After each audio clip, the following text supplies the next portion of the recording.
The champagne glass shattered against the marble floor, crystal shards exploding like tiny diamonds across Sophia's custom Louboutins. But she didn't flinch. She stood frozen in the doorway of the penthouse suite, watching her fiancé Marcus tangled in silk sheets with her business partner, the woman she trusted with every secret, every dream, every vulnerable moment of the past 3 years. Sophia. Marcus scrambled up, but she was already turning away, her heart a cold stone in her chest. "Don't," she said, her voice eerily calm. "Don't say a single word." She walked out of that hotel suite with her head high, her voluptuous figure wrapped in a red dress that suddenly felt like armor. The door clicked shut behind her, and only then did the tears come. But they weren't tears of sadness. They were tears of fury. If you want to see how Sophia makes them pay for what they did, smash that like button right now and subscribe, because this revenge is going to be absolutely brutal.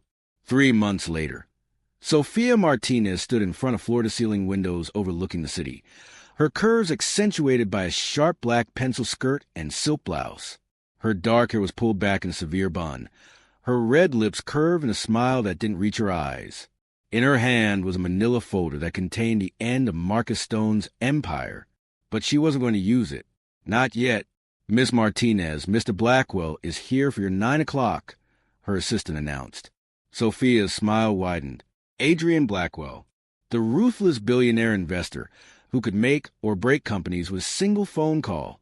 The man whose reputation for being cold and calculating made Marcus look like an amateur. And the man she'd spent the last 3 months carefully, methodically, seducing into her web. Adrian walked in, all 6 feet 3 inches of control power, in a tailored suit that probably cost more than most people's cars. His ice-blue eyes scanned her appreciatively, lingering on the curve of her hips before meeting her gaze. "Sophia," he said, his voice a low rumble that did things to her she hadn't expected. "I got your proposal."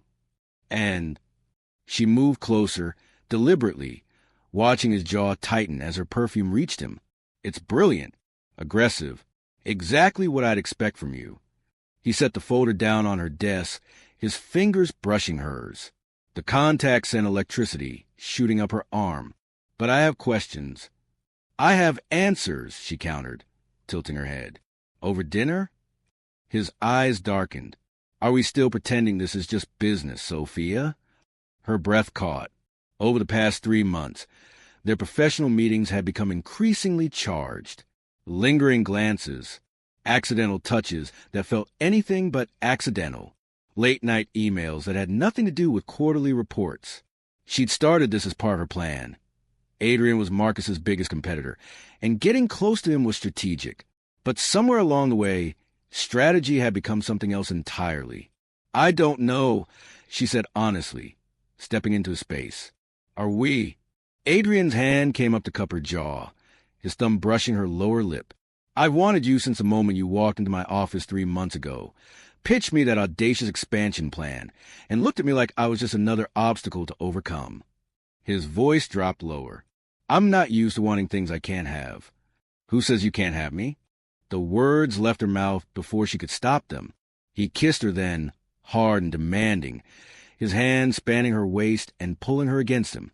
Sophia melted into him, her fingers tangling in his hair, her body responding to his touch like she'd been waiting for this moment her entire life.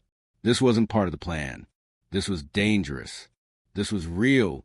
When they finally broke apart, both breathing hard, Adrian's forehead rested against hers. "Dinner. Tonight. My place. We'll talk about the proposal and everything else we've been avoiding." Sophia nodded, not trusting her voice. As Adrian left her office, she pressed her fingers to her lips, her mind racing. She'd meant to use him. But Adrian Blackwell wasn't a man who could be used. And the worst part? She didn't want it anymore. That evening, Sophia stood outside Adrian's penthouse, her heart pounding beneath the emerald dress that hugged every curve. The door opened before she could knock. Adrian had shed his jacket and tie, his white shirt unbuttoned at the collar. He looked at her like she was water, and he'd been dying of thirst. "You're devastating in that dress." "I know," she said, walking past him into the sprawling penthouse. That was the point. He laughed, actually laughed, and the sound did something to her chest. God, you're honest. Do you know how rare that is in my world? In mine, too, she admitted, accepting the wine he poured. They stood at the windows, the city glittering below them like a jewel box. Adrian, I need to tell you something. That you've been planning to use me to destroy Marcus Stone? He said it casually, like he was commenting on the weather. Sophia froze, the wine glass halfway to her lips. You knew? I know everything, Sophia. It's my job. He turned to face her fully. I know Marcus cheated on you with Rebecca Chun. I know they stole your business plan and launched it as their own. I know you've been building a case against them for fraud, breach of contract, and corporate espionage. He moved closer.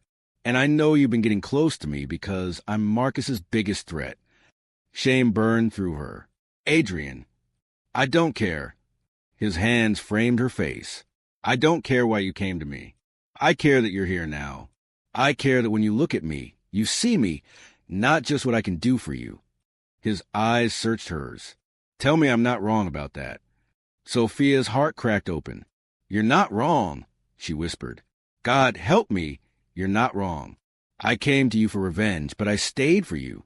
The kiss was different this time. Slower, deeper, filled with something that terrified her more than any betrayal. Adrian lifted her onto the counter, his hands sliding up her thighs, pushing the emerald fabric higher. Sophia gasped against his mouth, her fingers working the buttons of his shirt.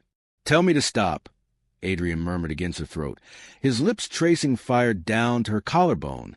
Don't you dare, she breathed, pulling him closer. They barely made it to the bedroom. Clothes left a trail across expensive hardwood. Adrian's hands worshipped her curves, her soft stomach, her full breasts, every inch of her like she was precious. And when they finally came together, Sophia felt something inside her shift and settle, like finding home in the last place she expected. Afterward, tangled in silk sheets, Adrian's fingers traced lazy patterns on her bare hip. I'll help you destroy them, he said quietly. Not because you asked, because they deserve it for hurting you. Sophia propped herself up on one elbow, her hair falling around her shoulders. I have a better idea. What if we don't destroy them right away? His eyebrow arched. I'm listening. A slow, wicked smile curved her lips. What if we let them think they're winning? What if we let them get comfortable, confident, arrogant? And then, when they least expect it, when they think they've gotten away with everything. She leaned down, her lips brushing his ear. We take everything. Adrian's eyes gleamed with something dark and delicious. You're diabolical. It's incredibly attractive. Over the next 2 months, Sophia and Adrian became the city's most talked about couple. They were seen at every gala, every charity event, always touching, always whispering to each other, clearly obsessed. And at every single one of these events, they made sure Marcus and Rebecca saw them. Marcus's face the first time he saw Sophia on Adrian's arm was priceless. Shock, then jealousy, then fear, because everyone knew what it meant to have Adrian Blackwell's attention. It meant power. It meant success. It meant you were untouchable. Sophia, Marcus cornered her at a fundraiser while Adrian was getting drinks. We need to talk. No, we really don't, she said pleasantly, her hand already reaching for her phone to text Adrian. I made a mistake. You made a choice, she corrected, her voice sharp as glass. You chose Rebecca. You chose to steal my work. You chose to betray me. And now you get to live with those choices. Rebecca appeared beside Marcus, her expression poisonous. Careful, Sophia. Just because you're sleeping with Blackwell doesn't mean you're untouchable. Sophia laughed, the sound genuine and bright. Oh, honey, I'm not sleeping with Adrian because I need protection. She leaned in conspiratorially. I'm sleeping with him because he actually knows how to satisfy a woman, something Marcus never quite figured out. Rebecca's face went purple. Marcus grabbed her arm before she could respond, dragging her away. Sophia watched them go, satisfaction warm in her chest. Adrian materialized beside her, 2 glasses of champagne in hand. That looked fun. Incredibly, she agreed, taking a glass. Did you see Marcus's face when I mentioned the performance issues? I heard it from across the room. I think everyone heard it. He grinned, and Sophia realized she was seeing a side of Adrian no one else got to see. The playful side. The side that wasn't always cold and calculating. You're having too much fun with this. Is there such a thing as too much fun when it comes to revenge? His expression sobered slightly. Sophia, are you sure about this? Once we pull the trigger, there's no going back. She thought about it, really thought about it, because somewhere along the way, this had stopped being about revenge. She'd fallen completely, irrevocably in love with Adrian Blackwell. And he loved her. He'd said it last week, whispered against her skin in the dark, and she'd said it back without hesitation. Drop a comment below and tell me if you think Sophia should go through with her revenge or let it go. I read every single one. I'm sure, she said finally, not because I hate them, but because what they did was wrong, and they need to face consequences. They would have destroyed me without a second thought. Adrian nodded slowly. Then let's finish this. The gala for Marcus and Rebecca's company launch was the event of the season. They'd used Sophia's stolen plans to create a revolutionary app, and tonight they were debuting it to investors, press, and the entire tech world. They looked triumphant on stage, smug in their matching designer outfits, acting like they'd built something from nothing. Sophia stood at the back of the ballroom in a stunning black gown that made her look like a goddess of vengeance, Adrian's arms solid and reassuring around her waist. "Ready?" he murmured. More than ready. Marcus was mid-speech, talking about innovation and vision, when the screen behind him flickered. His face appeared, but not from tonight. It was security footage from 3 years ago, showing him in Rebecca and Sophia's office, copying files from her computer. The audio was crystal clear. "She'll never know." Marcus's voice echoed through the ballroom. "By the time she figures it out, we'll already have the funding." The room erupted. Cameras flashed. Investors stood up, shouting questions. But the screens weren't done. Email chains appeared, showing Marcus and Rebecca's entire conspiracy laid out in black and white. Every theft, every lie, every moment they'd plotted to destroy Sophia's career and steal her work. The final image was a legal document, a lawsuit filed that morning by Sophia Martinez for corporate espionage, fraud, and breach of fiduciary duty. The amount she was seeking in damages had so many zeros, it made people gasp. Marcus's face had gone from red to white to green. Rebecca was already trying to push through the crowd toward the exits, but security, Adrian's security, blocked her way. Adrian's phone buzzed. He glanced at it, then showed Sophia the screen. Every investor just pulled out. Their company is dead before it even launched. Sophia felt the weight of 3 months of planning, of pain, of carefully constructed revenge finally lift off her shoulders. But what she felt most was Adrian's hand tightening on hers, grounding her, reminding her that she wasn't alone anymore. "Let's go home," she said softly. They left through the side entrance, ignoring the chaos behind them. In the car, Adrian pulled her close, pressing a kiss to her temple. "How do you feel?"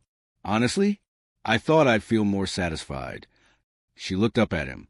"But most I just feel tired and ready to move forward." "With me?" His voice held a vulnerability she rarely heard. "Always with you," she promised. "You were supposed to be part of my revenge plot, Adrian Blackwell. Instead, you became my entire future." 6 months later, Sophia stood in front of her own company's headquarters, the building glass and steel, and absolutely beautiful. Adrian stood beside her, his arm around her waist, watching as workers installed the sign, "Martinez Innovations." "You did it," he said, pride evident in his voice. "All on your own merit this time." "Not entirely on my own," she corrected, turned to face him. "I had a pretty incredible partner." "Business partner or life partner?" Adrian asked, his eyes twinkling. "Both," she said firmly. "Definitely both." He kissed her then, right there on the sidewalk, his hands cupping her face like she was precious. When they broke apart, Sophia saw a reflection in the glass building and barely recognized herself. She wasn't the broken woman who'd walked out of that hotel suite anymore. She was stronger, fiercer, and absolutely, completely happy. "Sophia Martinez," Adrian said suddenly, dropping to one knee right there on the busy sidewalk. Her hand flew to her mouth. "Adrian, what are you?" "I'm asking you to marry me," he said simply, pulling out a velvet box. Inside was a ring that caught the sunlight and threw rainbows. "I know we started this completely wrong. I know you came to me for revenge. But I don't care about the beginning anymore. I care about our forever. Marry me, Sophia. Let me spend the rest of my life proving that not all billionaires are heartless bastards." Sophia laughed through her tears, pulling him up and kissing him fiercely. Yes, yes, absolutely yes. People on the sidewalk applauded. Car horns honked. And Sophia realized that the best revenge wasn't destroying Marcus and Rebecca, though that had been satisfying. The best revenge was building something beautiful from the ashes of betrayal. The best revenge was falling in love with someone who saw all of her curves, her ambition, her capacity for both kindness and ruthlessness, and loved every single part. As Adrian slid the ring onto her finger, Sophia thought about that night in the hotel suite, the shattered champagne glass, the moment her life fell apart. If she could go back and change it, she wouldn't, because that betrayal led her here, to this man, to this moment, to this life. She let them win at first, yes, but only so her revenge would hurt more. And it did. But what hurt them most wasn't the lawsuits or the public humiliation or the destroyed company.